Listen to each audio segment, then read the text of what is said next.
সবাইকে স্বাগতম জানাই আজকে রাতের গল্পে। তো আজকে আমাদেরকে যে এই গল্পটা মেল করে পাঠিয়েছেন, উনি ওনার নামটি দেননি, হয়তো উনি ওনার নামটি লিখতে ভুলে গিয়েছেন, বাট উনি যে গল্পটা লিখেছেন এই গল্পটা আপনাদের মাঝে আমি তুলে ধরবো, আপনাদেরকে শোনানোর চেষ্টা করব।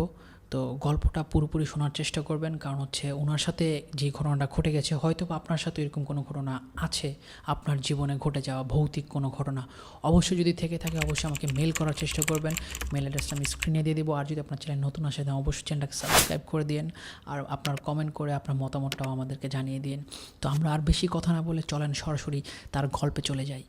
এই ঘটনাটা বলার আগে আমাকে একটা কথা বলা হয়েছিল, জিনরা ডাকে না, তারা নাম ধরে ডাকে।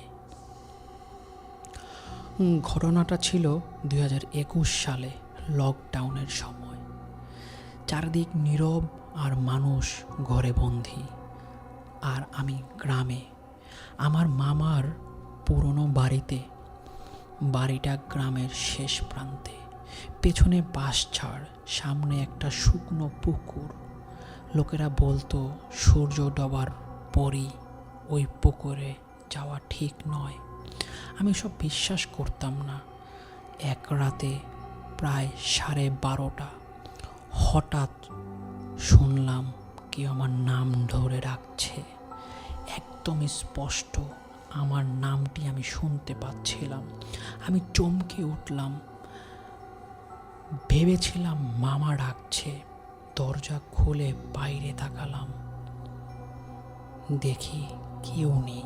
চারপাশ এতটাই চুপ যেন আমি আমার নিজের নিঃশ্বাসের শব্দটাও শুনতে পাচ্ছি। আমি দরজা বন্ধ করে শুয়ে পড়লাম। ঠিক তখনই আবার কেউ আমার নাম ধরে ডাকছে। আমি স্পষ্ট আমার নামটা আমি শুনতে পাচ্ছি। এবার শব্দটা জানালার নিচ থেকে আসছে। আমার শরীরটা একদমই ঠান্ডা হয়ে গেল, কারণ গ্রামে একটা কথা আছে, জিন কখনো ডাক দিলে মানুষের নাম ভুল করে না। আমি কম্বল টেনে চোখ বন্ধ করলাম, মনে মনে দোয়া পড়তে শুরু করলাম, কিন্তু শব্দ কোনোভাবেই থামছে না। এবার যেন খুব কাছ থেকে শব্দটা আসছে। শব্দটা আমাকে বলছে, দরজাটা খোল। আমার বুকের ভেতরটা ধক করে উঠল। আমার ভয়ে গলা শুকিয়ে আসছে, গলা দিয়ে কোনো শব্দ বের হচ্ছে না। হঠাৎ ঘরের মাটির মেঝেতে শব্দ পেলাম, এমন এক অদ্ভুত শব্দ, যেন ভেজা পা হেঁটে আমার দিকে আসছে। আমি কোনোভাবেই চোখ খুললাম না, কিন্তু আমি অনুভব করলাম ঘরের ভেতরে কেউ আছে। হঠাৎ গরম শ্বাস আমার কানের পাশে। একটা খসখসে গলায় ফিসফিস করে আমাকে বলল, তুই আমাকে দেখিস না, কিন্তু আমি তোকে দেখেছি।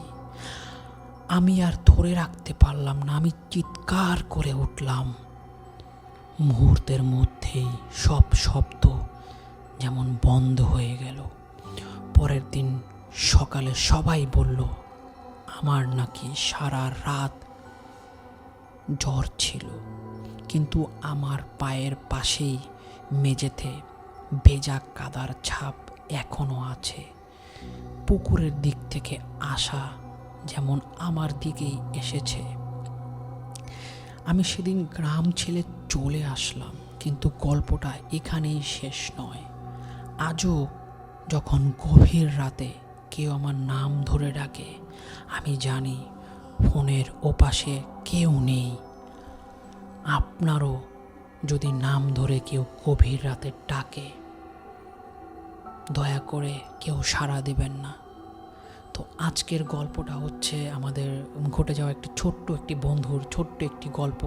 আপনাদের জীবনেও যদি এরকম কোনো গল্প থেকে থাকে অবশ্যই আমার মেল করার চেষ্টা করবেন। আপনার গল্পটা আমি সবার মাঝে তুলে দেওয়ার চেষ্টা করব। আর আপনাদের সাপোর্ট, আপনাদের এতক্ষণ ভিডিও দেখার জন্য অসংখ্য অসংখ্য ধন্যবাদ জানাই। আর আপনি যদি চ্যানেল নতুন এসে থাকেন অবশ্যই চ্যানেলটাকে সাবস্ক্রাইব করে রাখবেন, আর কমেন্ট করে আপনার মতামতটা জানাবেন। আর যদি আপনার জীবনে কোনো ভৌতিক ঘটনা থেকে থাকে অবশ্যই আমাদেরকে জানানোর চেষ্টা করবেন। আমি আপনার গল্পটাকে সবার মাঝে তুলে দেওয়ার চেষ্টা করব। তো আজকে রাতের গল্পে বিদায় নিচ্ছি, দেখা হচ্ছে পরবর্তী রাতের গল্পে।